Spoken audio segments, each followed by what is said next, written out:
مساء الخير عليكم متابعينا متابعي القاهرة 24 في كل مكان. معاكم شريف أسامة. النهاردة معانا يمكن واقعة حصلت من كام يوم كده، شفناها تصدرت المشهد على السوشيال ميديا، تصدرت المشهد على وسائل التواصل الاجتماعي. شفنا شاب بيتم التعدي عليه في عزاء نجم الزمالك الراحل إبراهيم شيكا، يعني تغمده الله بواسع رحمته. وكمان يعني الشاب ده كان ظهر قبل فيديو التعدي عليه، وهو يعني شفناه كده وهو بيودع نجم الزمالك الراحل اللي توفاه الله، يعني وهو بيودعه بيقول له مع السلامة يا بطل. برضه الجملة اللي هو يمكن تصدر المشهد بيها على السوشيال ميديا قبل ما يتم التعدي عليه. هو موجود معانا النهاردة في بث مباشر علشان يحكي لنا تفاصيل الواقع وتفاصيل اللي حصل من بداية من الجنازة، لما كان في الجنازة وبيودع إبراهيم شيكا. طبعا اهلا وسهلا بكل المتابعين واللي هيشوفوا اللايف دوت. اول حاجه عايز اقولها، لو حتى انا لو مكان كل الناس انا هنتقد نفسي في التعليقات، فانا مش هتكلم في حته التعليقات دي خالص، لان لو الناس شبعت متاجره بالكابتن ابراهيم شيكا، تمام، فانا بس طالع اوضح ان انا شايل حاجه مش بتاعتي. انا كبش فدا لكل اللي تاجروا بابراهيم شيكا، انا كبش الفدا. فيا ريت الناس تسمعني من طقطق لسلام عليكم، واوضح بكل حاجه، لان كابتن موحى اللي حصل فيه ده، معلش انا مت وصحيت تاني بشباب التيك توك المشاهير اللي ضربوني بالصوت والصوره، وبقول انا هاخد حقي بالقانون عشان احنا بلد قانون، وانا سجلت واحرزت محضر، تمام، وكل حاجه موجوده مدرخه معايا. اول حاجه عايز اقولها رساله لاستاذه والزوجه الفاضله ارمله كابتن ابراهيم شيكا. كل اللي حضرتك عملتيه معايا ولو اكتر من كده انا بلتمس لحضرتك العذر، ولو شلت اللي في رجلك وضربتني بيه انا مسامح لوجه الله عشان خاطر ابراهيم شيكا. بس اللي حضرتك حصل ده كان هيسبب في موتي، ان حضرتك تسيب العزا وتيجي ورايا وتقولي لي وتهاجميني بالكلام اللي حضرتك قلتيه ده تسبب ان كل الناس اتلمت عليا، وانا قلت بالاسم عمر اوزه اللي شفته والفيديوهات كلها موجوده، ضرب وسحل. انا عملت ايه؟ انا في عزا. طيب انا عايزك تحكي لي كده بداية من الجنازة كان ايه اللي حصل وتسبب في يعني المشهد اللي شفناه كلنا ده. انا يوتيوبر رياضي، محتوايا رياضي، رحت الكابتن ابراهيم شيكا زي اي حد في مصر، رحت في الجنازه في الجامع صلينا عليه، حطينا النعش في العربيه، ولكن انا راجل صعيدي من سوهاج، ففي تعابير كده دايما متعودين عليها والصعايده يعرفوا الكلام ده. العربيه وهي طالعه طبطبت على العربيه وودعت كابتن ابراهيم شيكا مع السلامه يا بطل، وهو يفضل بطل مع السلامه يا بطل. طلع ترند، الصحف بتصور معايا، يعني انا ما صورتش بتليفوني ونزلت زي اللي تاجروا بابراهيم شيكا ونزله، يعني انا ما نزلتش على صفحاتي. اللي حصل صحفي بيسالني انت تقرب لابراهيم شيكا ايه؟ قلت له صديقه، صديقه في الرياضه، صديقه في المحبه. هو اللي بيجي يحضر عزا يا جماعه لازم انت تبقى بالنسبه لشيكا ايه؟ متعاطفين معاه وكل العالم متعاطف معاه محبه. حسين السيد راح لابراهيم شيكا وهو لا راح للمستشفى ولا هنا ولا هنا، ده معناه ان هو وحش؟ لا، بس كل واحد عنده ظروف. ده كل اللي حصل في موضوع جثمان ابراهيم شيكا في المسجد. بعد كده العزاء كان امبارح في الحمديه الشاذليه، رحت حضرت العزاء بكل ادب وباحترام وسلمت على كل الضيوف، وخرجت انا والاعلامي مينا الزملكاوي ماشيين ومشينا بالفعل، ولا بصينا يمين ولا بصينا شمال.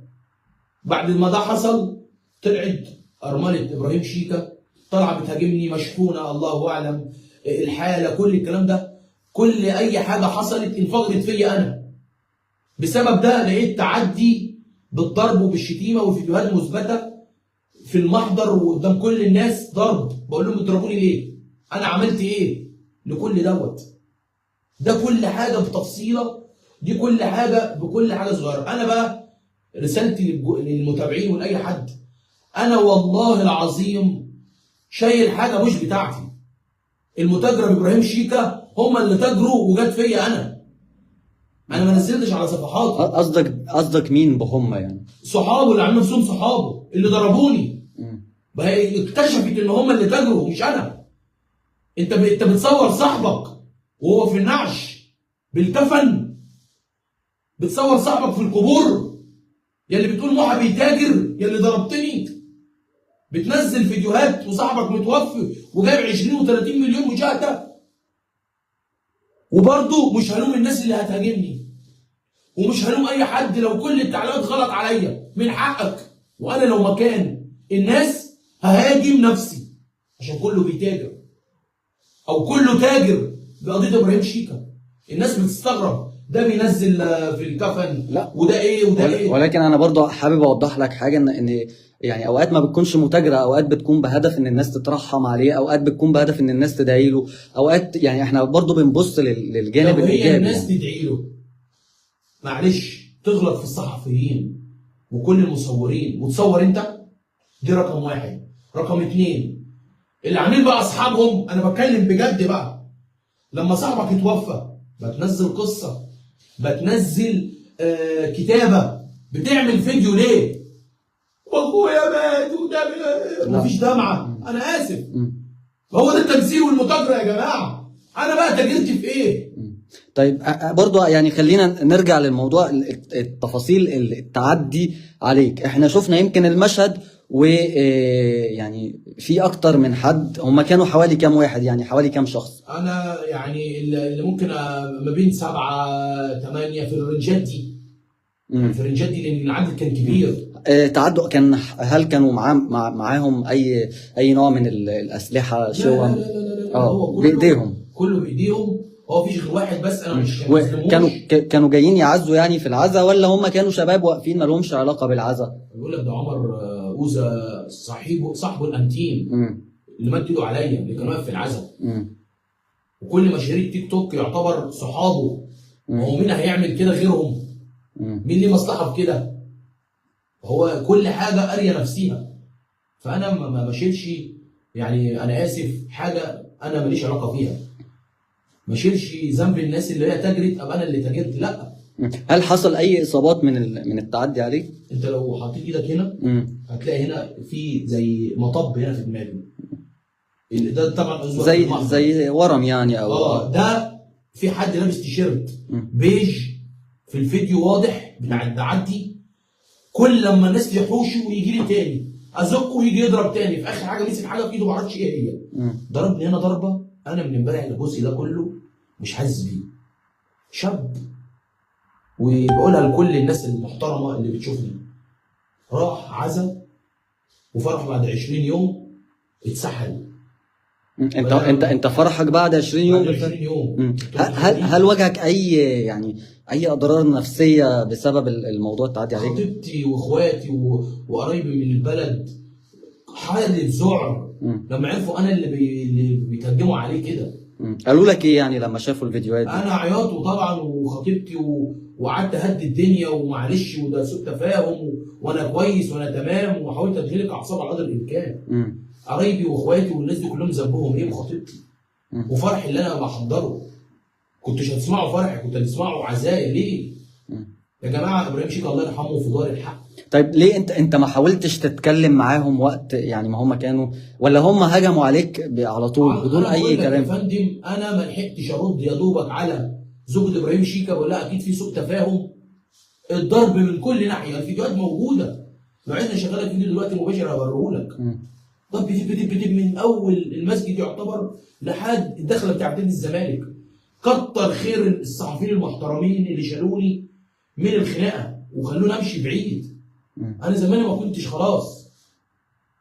انت رحت مستشفى او حاجه بعد الموضوع؟ بصراحه يعني ما حالتي النفسيه ما استدعتش ان انا اروح المستشفى، وبقول الحمد لله. انا يعني ما فيش حاجات قويه. انا كل اللي كان فيه ان لما كله بيتجمع عليك في وقت واحد تمام، وكتمه النفس بتحس ان روحك راحت ورجعت تاني عشان ولاد الحلال اللي وقفوا لي. انا كل اللي بقوله بس، هل لو انا يعني او اي حاجه حصلت في كل الكلام ده، لو انا غلط في اي حاجه تستدعي ان هم يضربوني؟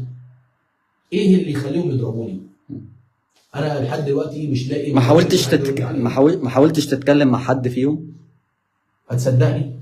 ويمكن ده يمكن اول موقع واول حد اتكلم من خلاله في الحته دي. مم. كلمني حد من اللي مد ايده عليا مم.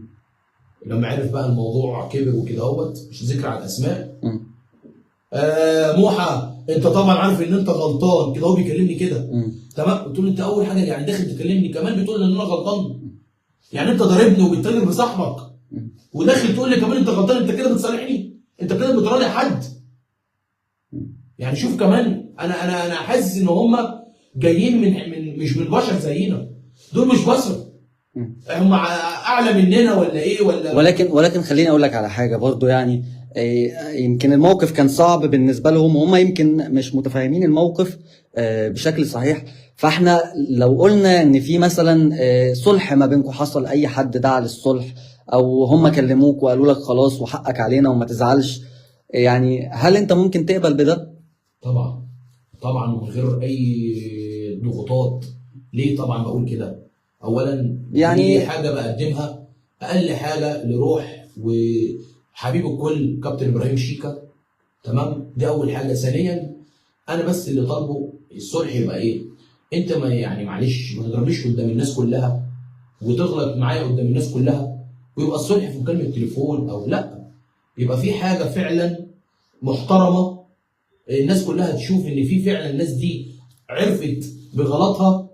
لان احنا في بلد قانون، عرفت بغلطك رقم واحد ووريت صورتي للناس اللي انت مشوشها غلط وهي مش بتاعتي، ساعتها يبقى في صلح. وانا اول واحد مادد ايدي للمبادره.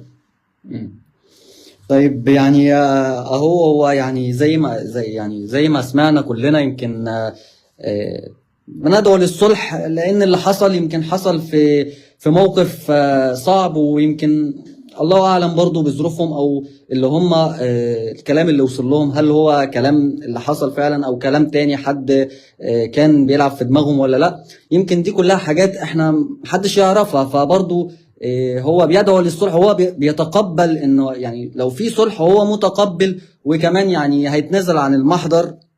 الكلام ده مظبوط ولا؟ طبعا طبعا، انا ما برضاش اذى برضه مهما كان لاي حد. وانا بس يعني اللي عايز اوضحه، انا كمان يعني يا جماعه والله هفضل اقول الجمله دي شايلينها ومش نلت ليه. حتى الفنانه وفاء عامر حد شحنها من خلالي فهجمتني وذكرت اسمي بخلاف ايه بقى؟ حد قال لها موحى كان في القبور وبيصور. طب انا والله العظيم ما رحت القبور، والله ما رحت القبر مع شيكا، والله بتهاجمني ليه يا استاذ وفاء عامر؟ بقى انا كده مع كل اللي حاصل ده واخد حاجه مش بتاعتي. لازم حد يسمعني وحد يفهم الموضوع عشان كل واحد ياخد حقه. وخلوا النيات والضمير دي ما بين البني ادم وربنا. هو اللي ربنا هو اللي ما بين البشر، ما هو اللي بيحاكم، مش البني ادمين يا جماعه. في صفات الهيه مالناش دعوه بيها، مش هنخش ضمير كل واحد وبين ربنا ايه. بشكرك جدا وبشكر وجودك معانا، ويعني نتمنى ان يكون في جلسة صلح ما بينكم، وان الموضوع ينتهي دون ازمات ودون اي يعني تدخل من الجهات يعني، وندعو ان الموضوع يخلص بشكل ودي. وبشكرك جدا مرة تانية، شكرا. طبعا دي تفاصيل المشاجرة اللي حصلت في عزاء الكابتن إبراهيم شيكا الله يرحمه، وحكاها من وجهة نظره طرف من أطراف المشاجرة، ولكن الأطراف التانية محدش سمعها، وعرفنا التفاصيل من وجهة نظر الشخص اللي كان معنا. شكرا والسلام عليكم ورحمة الله وبركاته.